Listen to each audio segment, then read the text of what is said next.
afternoon, SuperTalk Mississippi. You're tuned into your radio happy hour. That's the Good Things. I'm your host, Rebecca Turner. Now, don't forget, you can listen to Good Things. We are streaming live over at supertalk.fm. We're also streaming from the SuperTalk Mississippi app. And, of course, you can always find us, too, on your local SuperTalk Mississippi radio station.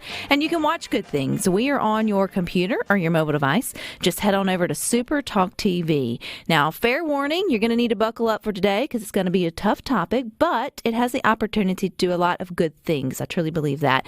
Today, we'll be highlighting our teens' mental health and why you shouldn't be turning a blind eye. And we're starting off with Miss Paige Roberts. She is Executive Director of the Jackson County Chamber, but she's also deep into the community as a leader and advocate for mental health, especially when we are talking about our teens and young adults. So welcome, Paige.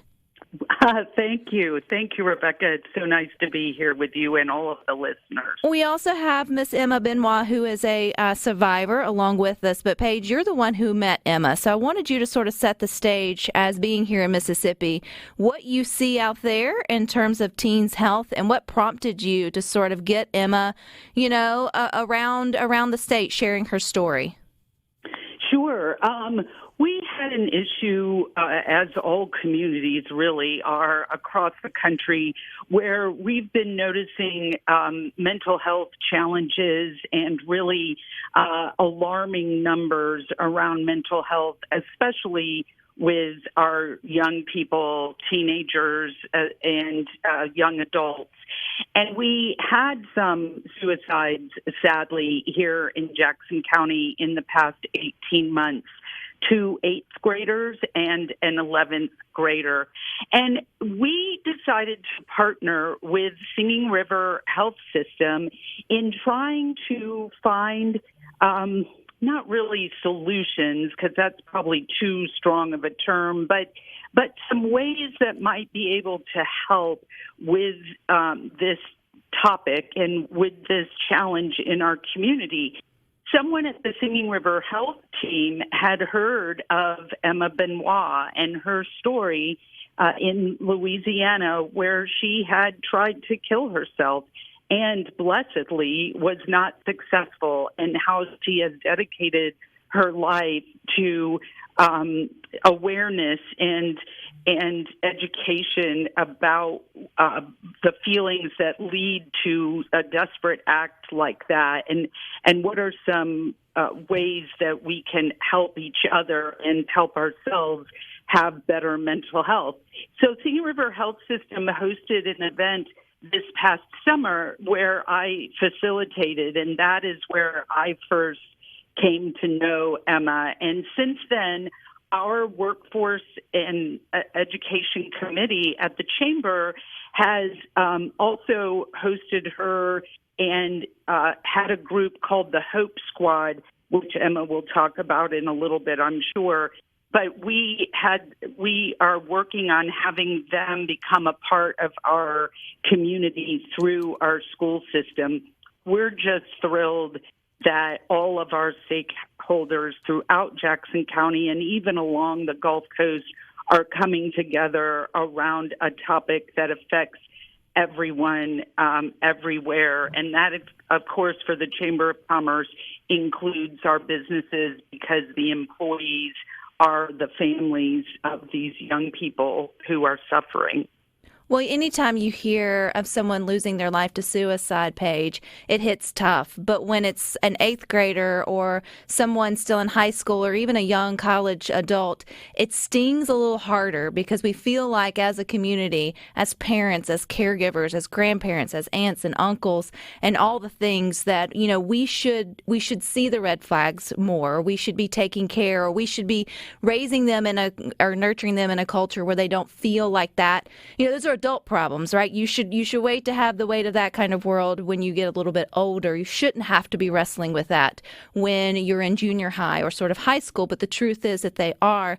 So Emma Benoit, we're so grateful that you're with us today and have the courage to share your story. I know, you probably have said it so many times now, but for me getting to know it, and as a mom, it's already been super impactful, because just hearing Paige talk about here in Mississippi, the last little bit, it's hard for me not to get emotional, right?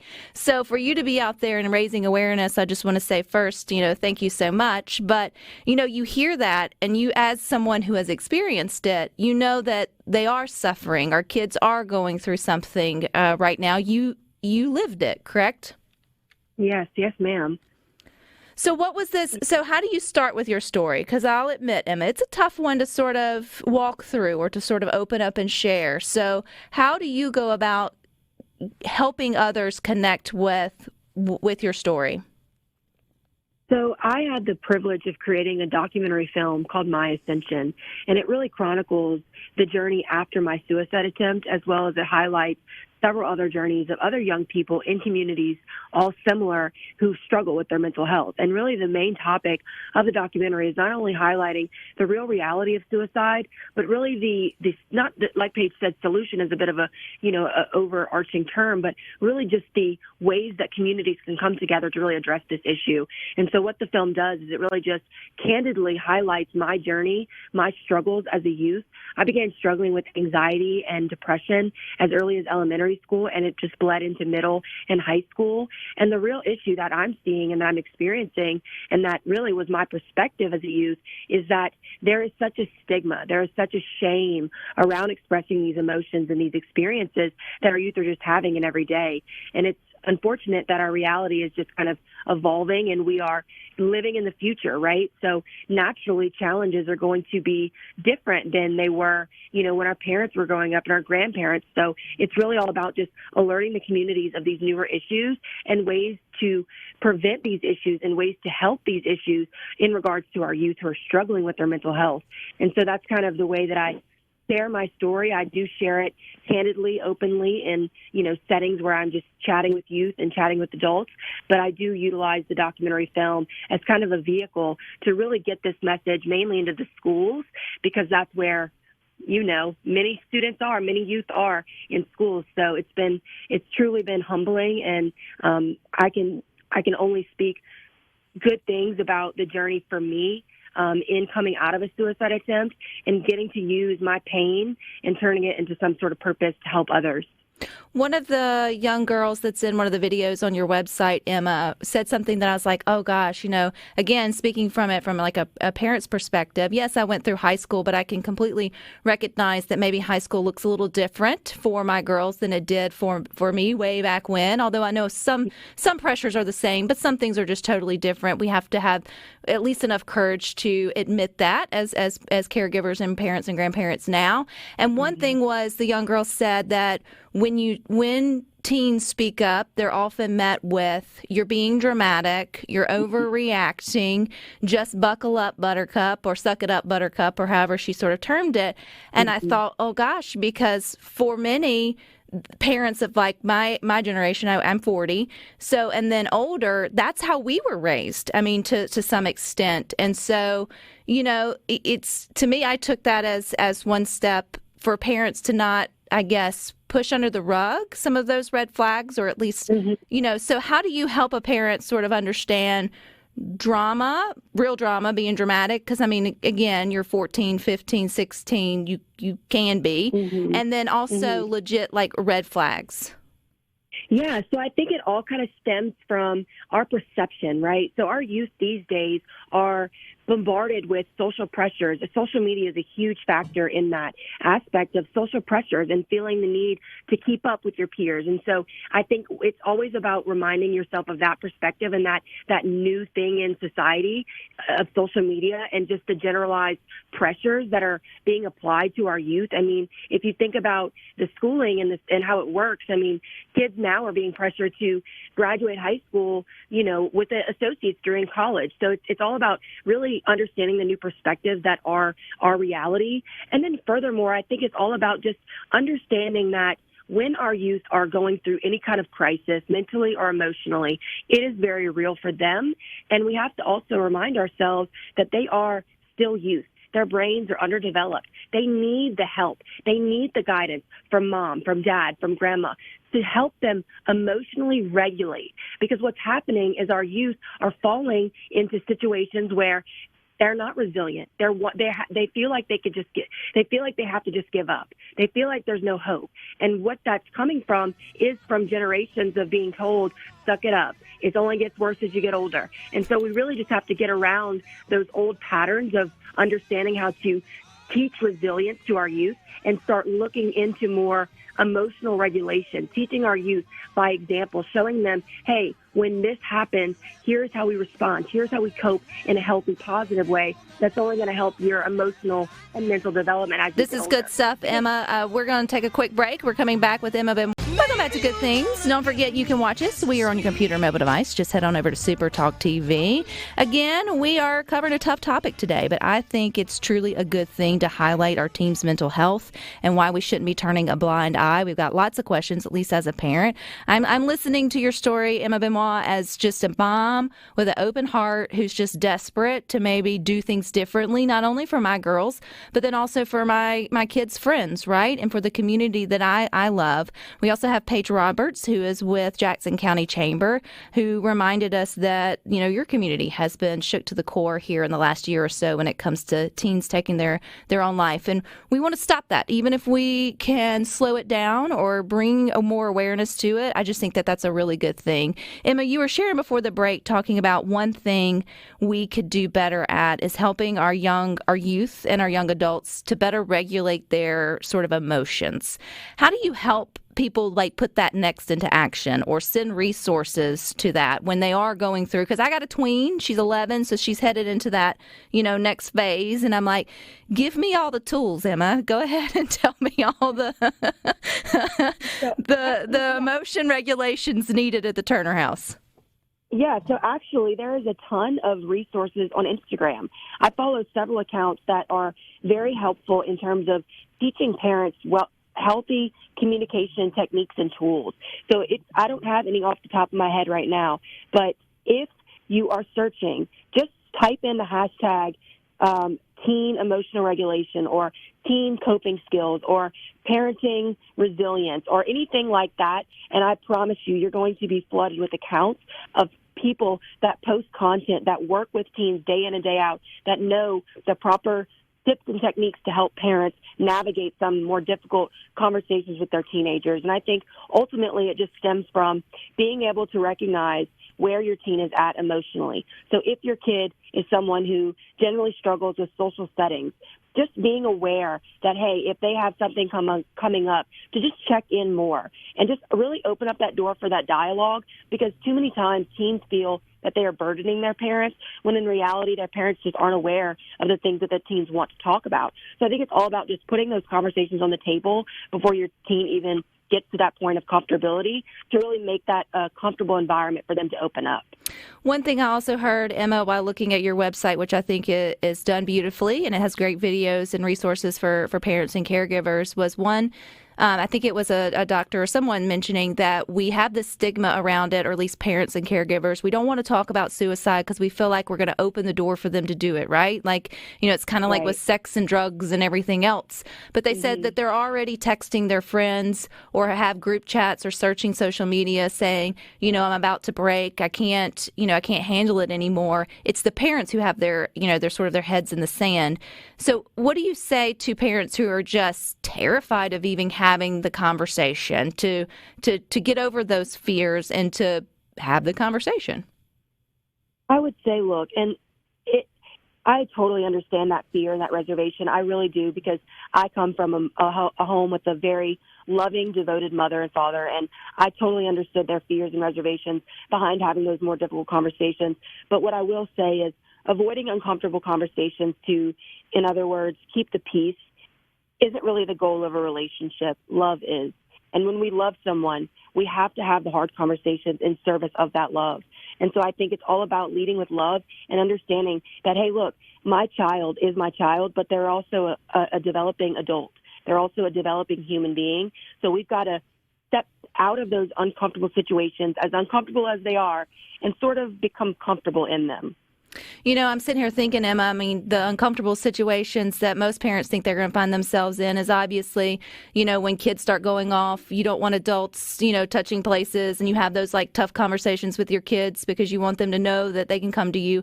Obviously, it's the, the sex talk and the drugs talk. But now it just feels like you need to just go ahead, whether there's warning signs or not, just start talking about mental health and saying, hey, if you ever contemplate hurting yourself, come to me. Like, go ahead and open that door, open that space, so that at least if they know that mom and dad know the word, and then they recognize that I may be going through some things. I mean, would that be one way of just sort of creating the corridor for them to come to you? And I know not all kids will, but at least you've broken the ice. Absolutely, 100%. Because what it really is for kids is they want to make sure that whatever they're coming to you with, you are a safe place to land.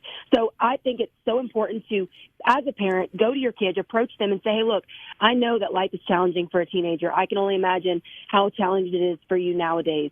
But I want you to know that through thick and thin, whatever it is you're going through, you can come to me. I'm a safe place to land. I won't make rash choices in disciplining you if you anger or upset me with something that you're feeling. Your feelings are valid, and I'm here for them. I want to be the one that you come to when you're having a really hard time. So just letting them know that you are the safe place for them, and also reminding them that it's okay not to be okay. Like, you want to hear about the hard things in their day. You don't always want to hear the highlights and the good things that they have going on. You want to be a part of the good, the bad, and the ugly. And I think letting your youth know that can only give you better opportunity to connect and build that relationship that most teenagers just want with their parents. And I think it's all about understanding that, yes, you have to be a parent, but I think being a parent is one of the most challenging things in the world, I can only imagine. But I think leading with kindness and firmness is the best solution.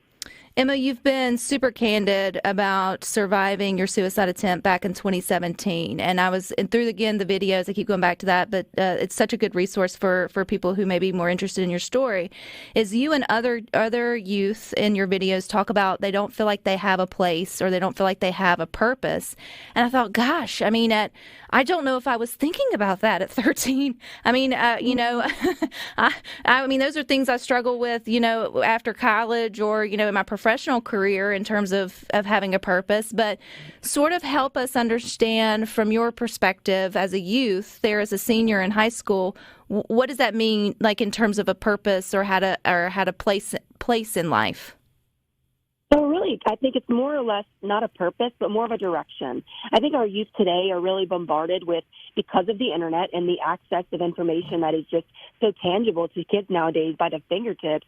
I think they are being exposed to a lot more trauma and troubles in the world. I think our youth are now more well aware of what's going on in the world, actually. So I think it kind of is a catch-22 in the sense of, it's good that they have the access to the information, but at the same time, it's kind of damaging because what it's doing is putting a pressure on them to feel that they have to succeed at such a young age. I think it's more or less, like I said, about a sense of direction. When I was graduating high school, I felt extreme hopelessness around the simple fact that I didn't know what I wanted to major in college.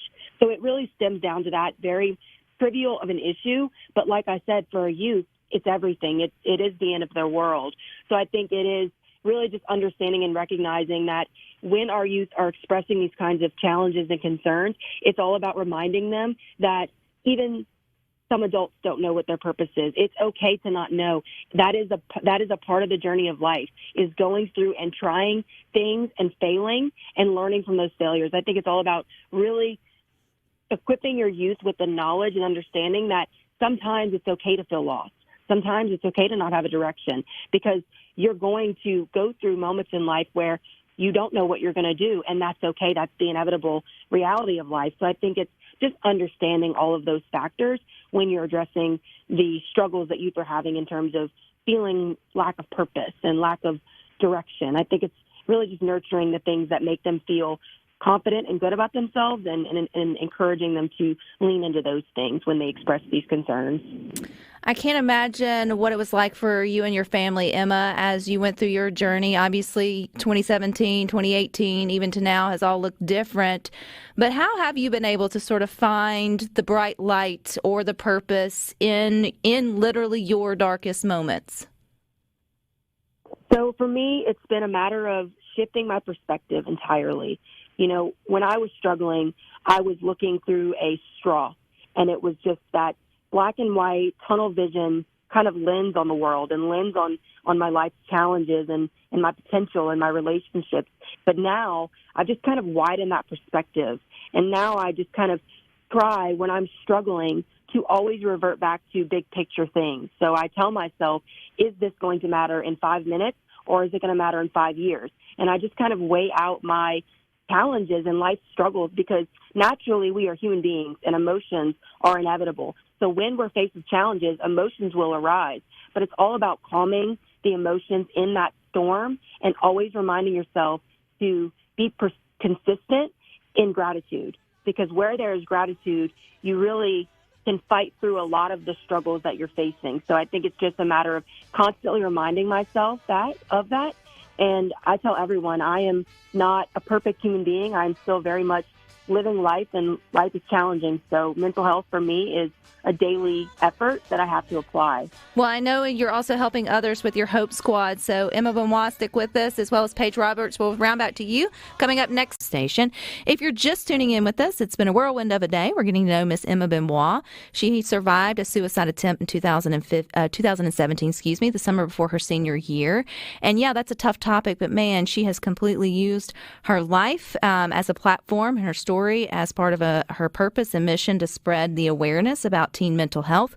We also have Paige Roberts, who is with Jackson County Chamber, who's helping too to sort of embrace this thing that's just in all of our communities, our teens struggling with their mental health, and how can we do better? How can we show up for our kids in a positive way? And man, I just think that's a really good thing. So Emma, I want to go to these Hope Squads. I want to end on a really happy note here on good things today, although I think our conversation has been full of good tips and things for parents and caregivers to think about. But tell me about these Hope Squads. What are they doing and how are they being utilized? The Hope Squad is a school-based, peer-to-peer based mental health program that is in schools. And really it's amazing because they have programs starting from elementary all the way through college. So what it does is it equips the students and the staff with the right tools and techniques to really navigate some of these challenges. And it's really interesting because it is peer-led. So once a school implements the Hope Squad in their school, these students nominate their peers to be their Hope Squad members. And so it really is kind of a cool way to implement a mental health program, because it's really alerting the school that if a student is struggling, he can go see a Hope Squad student and just have that peer-to-peer connection and conversation. Because what we know, like it's mentioned in the trailer, students are texting their friends these challenges. Students are going to one another with their struggles. So it's all about educating and equipping not only the students, but the staff as well on the proper ways to respond to some of these issues. So it really is an amazing program that I fully support, and I have seen grow throughout not only my state, but throughout the country as well. And I think it is an amazing program for every school listening, every person that has connections with a school or decision makers at a school to really look into, because it really is evidence-based and it works. Paige, you mentioned the Hope Squad earlier on Good Things. Is this something that Jackson County is embracing or hoping to maybe bring into some of our schools? Yes, indeed. Thanks to what Emma had shared with us, we were able to reach out to the regional representative who is in the Florida Panhandle, and she came to speak to our Education and Workforce Development Committee, which has our 4 school district superintendents sitting on that committee. They just last week went to Niceville, Florida to see Hope Squad in action, and they all came back very excited about the possibility of incorporating it into our schools. They're looking at, some of them are looking at just the high school, some the middle school and the high school. As Emma said, it can be a variety of ages. And of course, there's some funding needed, and that is something our next meeting will be around. What exactly do the superintendents want, and how much is it, and what partners do we have in the community that can help meet that need? So I suspect before the end of 2024, we will have Hope Squad in each of our 4 school districts across Jackson County. Paige, what are other ways that Jackson County, and I know it's one county, it's in every county, right? Like every 82 counties here in Mississippi have teens struggling with mental health. So not just to single you guys sort of out, but what other maybe, I guess, community efforts or programs have you guys looked into to sort of address or at least start the conversation around making sure, another teen doesn't take their life by suicide there in your community? Sure. Well, as I mentioned, having Emma come, we've had her come to speak to some health science students from high schools across the coast, but we're also looking to have her return to some of our schools. It is simply amazing how the kids respond to her and how it does give an opportunity to open up both on the young person side and for the adults to better handle listening and being able to respond appropriately. So we are doing that. And then we are also, each school has been looking at some ways creating task forces and different committees. I've been very proud of the way our superintendents, as well as our other community partners, have embraced this topic in a very vulnerable way as a community. Emma mentions being vulnerable as individuals and being able to open up when we're having a bad day just as much as when we're having a good day, which a lot of people are not comfortable with. But our community has been opening up to this. And like you mentioned, Rebecca, it's almost an oxymoron to be talking about teen suicide on a show called Good Things, but I consider this one of the best things we've done in 2023, and that it is helping build a stronger community for us, not just in Jackson County, but also we have some state legislators down here in our delegation who are looking at what we're doing.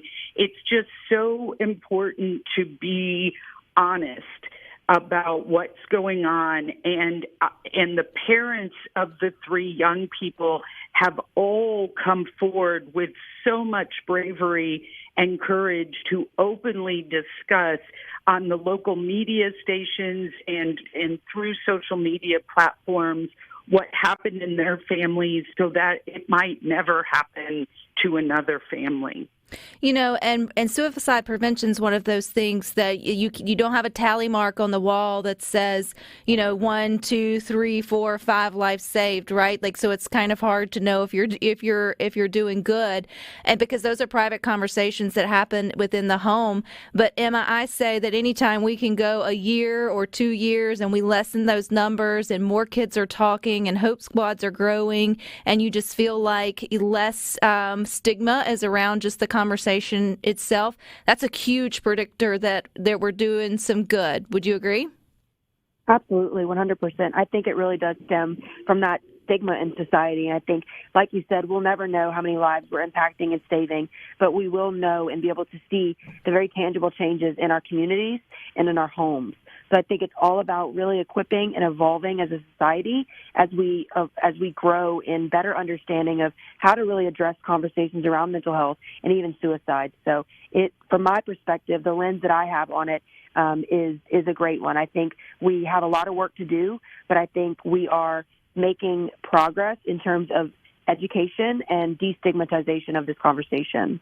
So, Emma, I have a feeling that maybe other school districts, organizations, or whatever listening to Good Things, they're not going to steal you from Jackson County. They just may want to share you a little bit or particularly better understand maybe the Hope Squads or some of the other things that you're up to or your documentary. Where are the best places we can go to connect with you, see the documentary, get whatever information you have out there and connect? Yes, so absolutely. It is very simple. The website that has all of the contacts and connections for me and the film is called myascension.us. And on My Ascension, you can view ways to watch the documentary. It is currently streaming on PBS. So there are options on the website to view the film. And in getting in contact with me is also listed on the website, myascension.us. My email address is emma@myascension.us. So it is very simple to contact with me. We are also on social media. All socials are My Ascension on social media. And Paige, if someone wants to connect with you too and see what you guys are doing down there from a community level, how do they get in touch with you? Or if you may not want them to, who should they get in touch with? Sure. No, absolutely. Reach out to me here at the Jackson County Chamber of Commerce. It's jcchamber.com.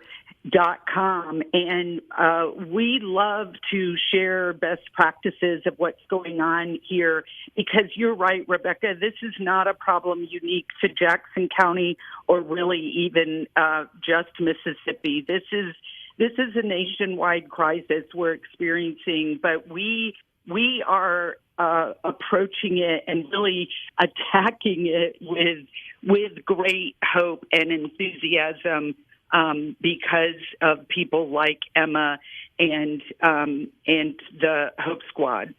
Well, I appreciate both of your time today. Emma, I know I started with thank you again for your courage to get out and just share your story and to just answer questions openly and honestly from just a mom who cares and wants to help the kids in her community as well. So I appreciate you both. But stick with us.